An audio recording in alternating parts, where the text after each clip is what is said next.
喺呢個平靜嘅海面出邊嘅，大家見到出邊冇人啦，不過成班傻婆就喺晒度。濕晒因為。哎呀，個鏡頭係咪朦朦地咁？哎呀！哇！而家唔係手震，而家係。我要咁樣拋啊！咁樣拋。跟住呢個何文峰嚇，好努力咁。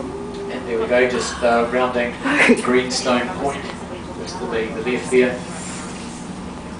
Probably notice as we get out of the fjord that there's a lot more sea life growing around the rocky shore. There's quite a white band or creamy coloured band of barnacles. A little bit lower down, not a lot of seaweed.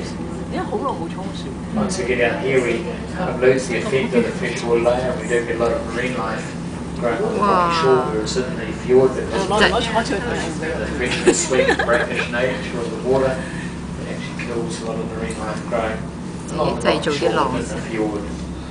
Greenstone Point also marks the entrance to the beautiful little bay up ahead. And